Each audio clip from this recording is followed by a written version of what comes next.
Bom, então agora o Matheus Fragoso Eisenberg vai falar, vai continuar, né, falando sobre nosso seminário anterior, falando sobre biologia do desenvolvimento. Fala, Matheus.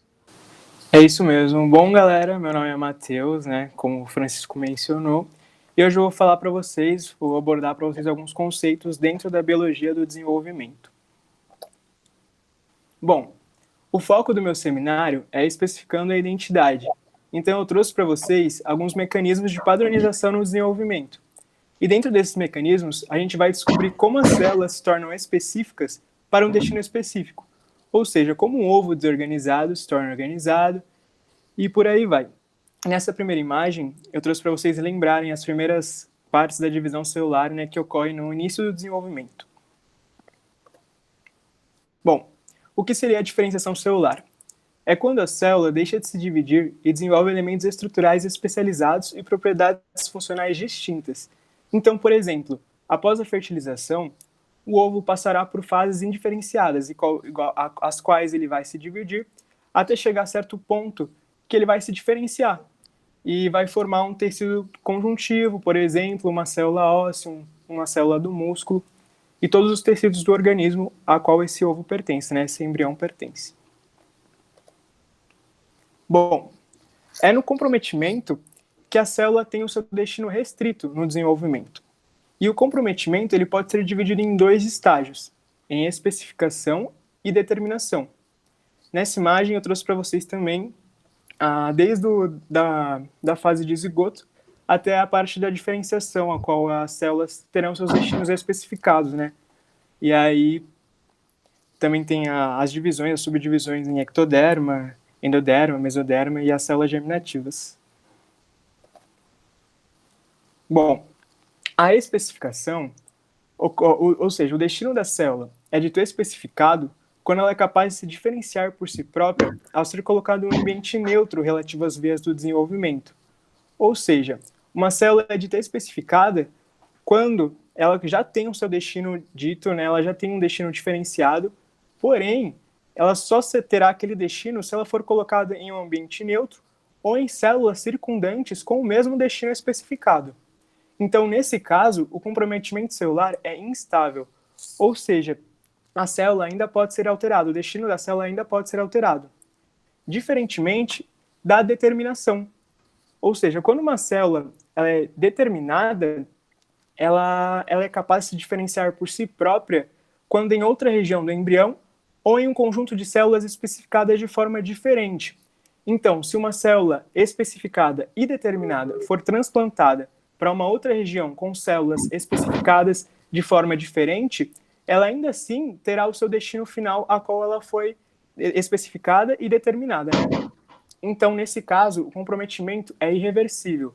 A célula não é capaz de ser alterada depois que ela foi determinada, depois que ela chegou nesse estágio.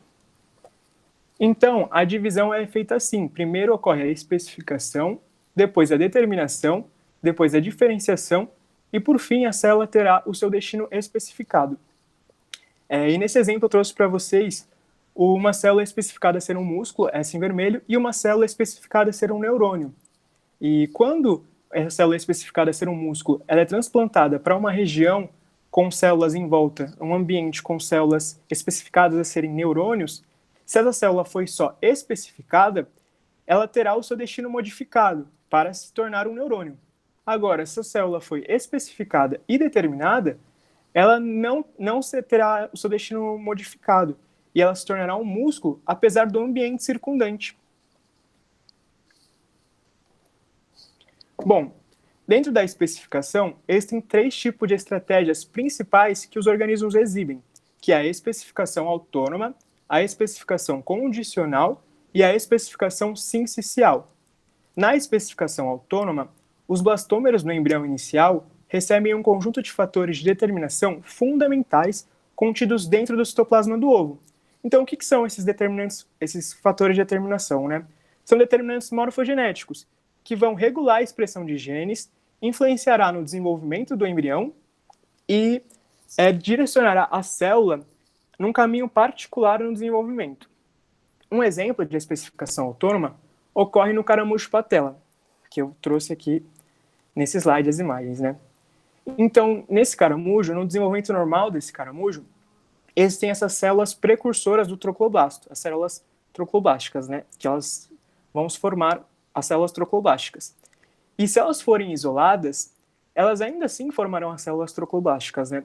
Ao fim da especificação e da diferenciação.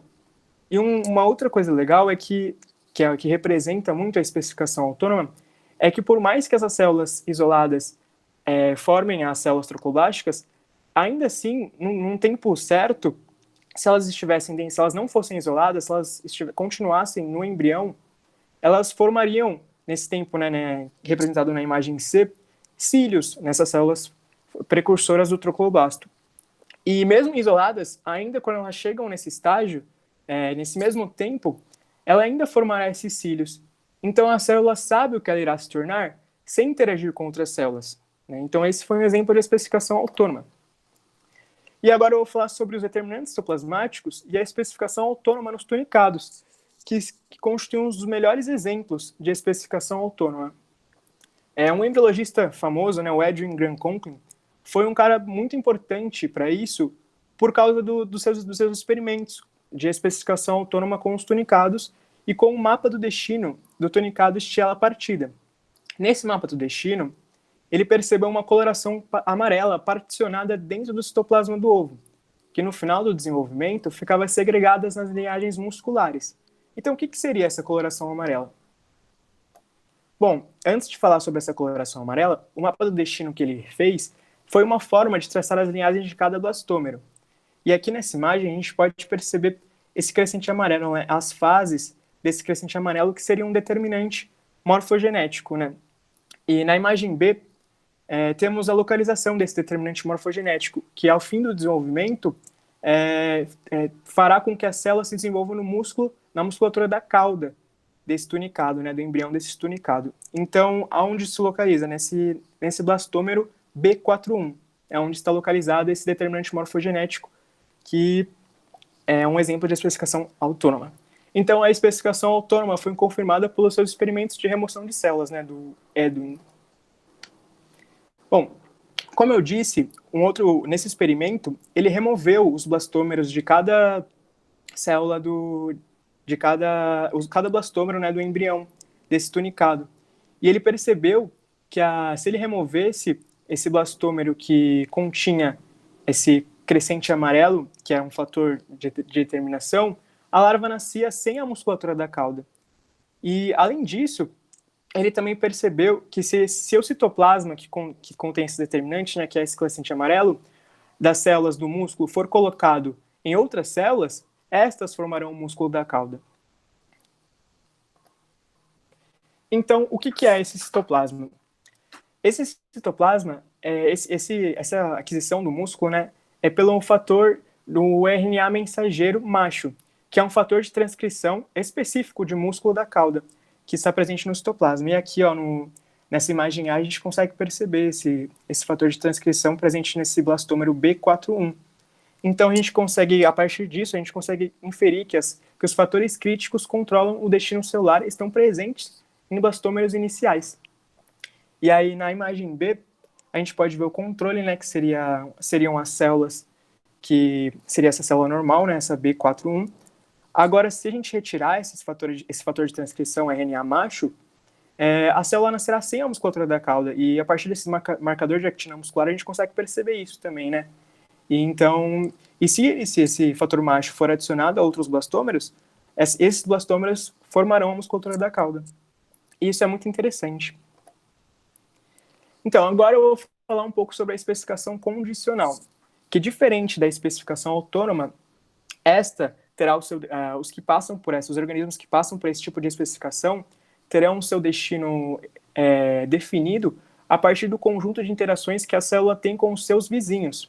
E quais são essas interações? Podem ser pelo contato célula-célula, que são os fatores justácrinos, pelos sinais secretados, que são os fatores parácrinos, e pelas propriedades físicas do ambiente local. Podem ser o estresse mecânico. Bom, aqui temos um exemplo de especificação condicional. Nessas células vermelhas, elas normalmente formariam as costas dessa larva, né, desse embrião. E se elas forem transplantadas para uma região com células que formariam a barriga, agora essas células não vão mais formar as costas, elas vão se originar na barriga, por causa da região que ela está. E ela não vai nascer. O embrião que teve essa translocação, né, esse transplante de células normais das costas para a região da barriga, não vai nascer sem as células das costas também, porque as células remanescentes, elas vão se adaptar às condições novas, né?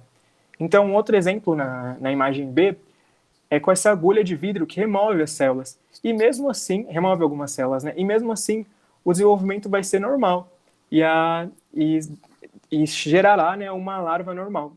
Então, o que a célula se tornará depende da sua posição no embrião. E um fato muito interessante foi que a especificação condicional foi demonstrada por tentativas de refutá-la. Esse pesquisador, William Hawkes, tentou demonstrar a especificação autônoma com esse experimento. Nesse experimento, ele pegou um ovo fertilizado num estágio de 2 células e com uma agulha quente ele matou uma dessas células, né? E aí o desenvolvimento continuou normalmente na célula que restou viva. E ela se dividiu até chegar no estágio de neurônio. E ele definiu isso como especificação autônoma. Porém, isso não é uma especificação autônoma, e sim um exemplo de especificação condicional, pois as células remanescentes, né, que sobraram vivas, elas, a partir das interações umas com as outras, elas conseguiram continuar no desenvolvimento e assim chegar até o estágio de neurônio. E agora eu vou falar sobre a especificação condicional no embrião de ouriço do mar. Um pesquisador muito importante para isso foi esse Hans Rich, que com seus experimentos de isolamento, utilizando a técnica de agitação vigorosa. E a partir desses experimentos, ele definiu que cada um dos blastômeros de um embrião de 2 células se desenvolveu em uma larva completa, por causa dos seus experimentos de isolamento, né? Vou falar mais um pouco no próximo slide. Aqui, por exemplo. Ele pegou um blastômero um embrião com 4 blastômeros e separou em 4 células.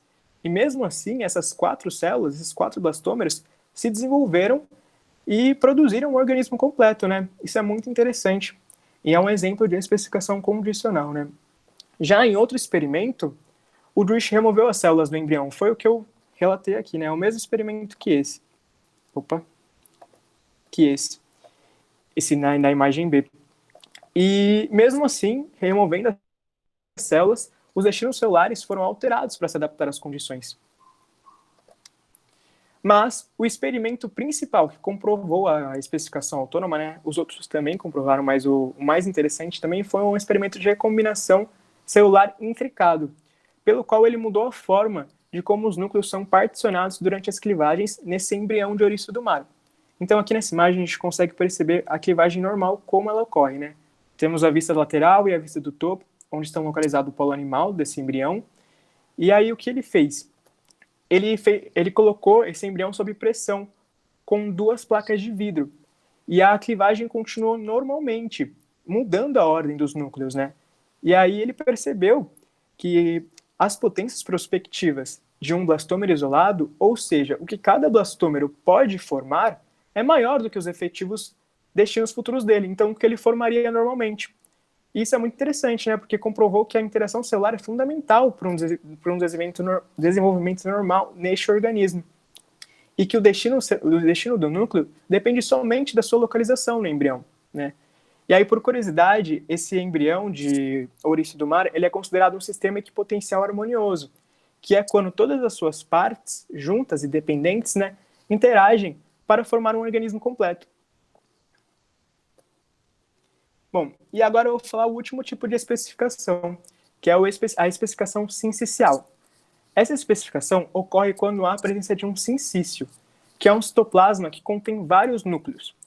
E quando há a presença de um sincício, a gente denomina o embrião de blastoderma sincicial, que é um embrião com muitos núcleos contidos em um único citoplasma compartilhado, cercado por uma membrana plasmática comum. Esse tipo de especificação é observado na Drosophila melanogaster. Então, o que ocorre nessa especificação? Os núcleos eles se dividem no blastoderma sincicial através de 13 ciclos, na ausência de qualquer clivagem citoplasmática. Então, nessa imagem dá para ter uma ideia. Os núcleos estão em vermelho. e aí eles vão se dividindo dentro desse blastoderma, sem nenhuma divisão, né, sem nenhuma celularização, até chegar ao ponto da realmente a celularização, que é a fase em que são formadas membranas em volta de cada núcleo. Mas antes da celularização, é dentro do blastoderma sincicial que a identidade das células futuras é estabelecida, né, sem nenhuma membrana separando, que aí quando essas membranas se separam, ocorre a celularização. Mas como os destinos celulares são especificados antes da celularização? Simples, por dois motivos. Primeiro, pelos fatores de determinação segregados em lugares discretos no blastoderma e pela posição relativa aos núcleos vizinhos. Mas a gente já não viu isso em outros tipos de especificação? Sim, exatamente. Os fatores de determinação é uma característica da especificação autônoma. E a posição relativa aos núcleos vizinhos é uma característica da especificação condicional. Então a gente meio que pode falar que a especificação sincicial contém uma mistura da especificação autônoma e da especificação condicional, né? É super interessante esse tipo de especificação. E ele é observado na Drosophila melanogaster, como eu falei, e agora eu vou falar um pouquinho mais sobre isso. Então, no citoplasma do óvulo da Drosophila, existem gradientes de informação posicional que ditam o destino celular, né? Então, o que são esses gradientes? Vou falar também. E é a interação entre os núcleos e diferentes quantidades desses fatores de determinação que vai definir o destino de cada núcleo e vai originar os tecidos das células, né, dos blastômeros. Então, cada núcleo ele fica posicionado em coordenadas específicas e experimenta concentrações únicas desses fatores de determinação. Mas como esses núcleos mantêm a sua posição? Por causa de uma rede de microtúbulos radiais que exerce força nas órbitas nucleares e estabelece um espaçamento regular entre os núcleos. Então, nessa imagem, a gente pode perceber, em branco, temos os núcleos, né? E aí, em volta deles, tem tipo essas linhazinhas, que são essas redes de microtúbulos, que deixa eles em cada posição específica. Então, é a posição e esse gradiente de informações que vai definir o que cada núcleo formará. E aí, cada núcleo será geneticamente programado para uma identidade particular. Então, quais são esses determinantes, né? Esses determinantes são os fatores de transcrição bicoide e caudal, que são considerados morfógenos, com um uso muito importante no desenvolvimento embrionário. E aí, nessa imagem, a gente pode ver a expressão da proteína bicoide no embrião inicial, que ela ocorre na região anterior. A gente pode perceber que o verde, né, que é a expressão, é muito mais intenso na região anterior do blastoderma sincicial do que na região posterior. E aí, no gráfico abaixo, a gente consegue comprovar isso, né, por causa da intensidade da bicoide, é maior na região anterior do que na posterior. E a gente percebe que são gradientes opostos, né, da bicoide na região anterior e o caudal, o fator de transcrição caudal na região posterior. Então, nessa imagem, a gente consegue ter uma ideia muito, muito mais especificada, né? Agora, a gente consegue entender realmente esse tipo de especificação, como ocorre, né? Temos os dois gradientes, o gradiente de bicoide no citoplasma e o gradiente de caudal, e os núcleos, cada um em sua posição específica. E a partir desses gradientes e da posição específica, se formará no final, após da celularização, os destinos específicos. Então, os núcleos que estão em regiões contendo uma alta quantidade de bicoide e uma pequena quantidade de caudal são instruídos a ativar genes que geram a cabeça. Agora, os núcleos que estão em regiões contendo uma menor quantidade de bicoide e continuando com uma menor quantidade de caudal são instruídos a ativar genes que geram o tórax. Os núcleos que estão em regiões contendo uma pouca quantidade de bicoide e uma grande quantidade de caudal são instruídos a ativar genes que geram as estruturas abdominais. E os núcleos que estão em regiões contendo pouca ou nenhuma quantidade de bicoide e uma grande quantidade de caudal são instruídos a ativar genes que geram a cauda. E isso tudo após a celularização, né? Então, quando os núcleos sinciciais são incorporados em células, que é a celularização, essas terão seu destino geral especificado. Então, agora eu trouxe uma tabelinha que exemplifica, né, e que resume tudo que eu falei agora das três especificações. Só uma coisa que eu não mencionei, que eu trouxe aqui para mencionar com vocês, que é a predominância de cada tipo de especificação. A especificação autônoma é predominante na maioria dos invertebrados. A especificação condicional ela é predominante em vertebrados e em poucos invertebrados. Já a especificação sincicial ela é predominante na maioria das classes de insetos. Só um minutinho.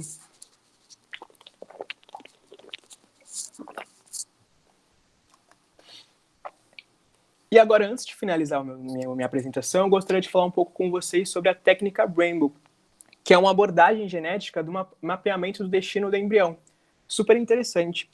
E como que funciona essa abordagem genética? Ela dispara a expressão de combinações e quantidades diferentes de proteínas fluorescentes distintas.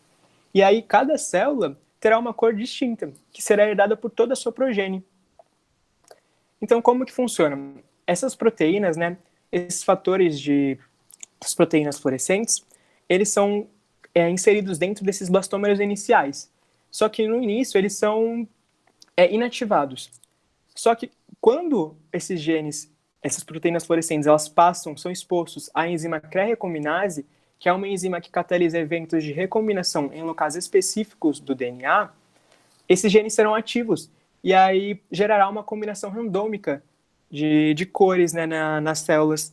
E aí, como a gente pode ver na imagem A, o estado básico para todas as células é vermelho nesse exemplo. E aí, depois que eles passam pela expressão da CRE-recombinase, cada célula terá uma cor diferente, que será herdada por toda a sua progênie. Então, elas vão se dividindo e toda a sua progênie terá a mesma cor que ela. E aí, olha que bonitinho fica, né, no exemplo do zigoto de camundongo rainbow, né? Cada blastômero inicial foi passado por essa técnica Rainbow, e aí as estruturas que provavelmente, com certeza, né, no final do desenvolvimento originarão um tecido específico, terão uma cor diferente da outra. Isso é muito legal, porque é importante para traçar a linhagem do desenvolvimento de uma célula individual, desde o início do embrião até os seus destinos finais. E é com isso eu finalizo a minha apresentação. Muito obrigado a todos Muito obrigado a todos, né, pela atenção. E todas as referências textuais foram retiradas do capítulo 2 do livro de Biologia do Desenvolvimento.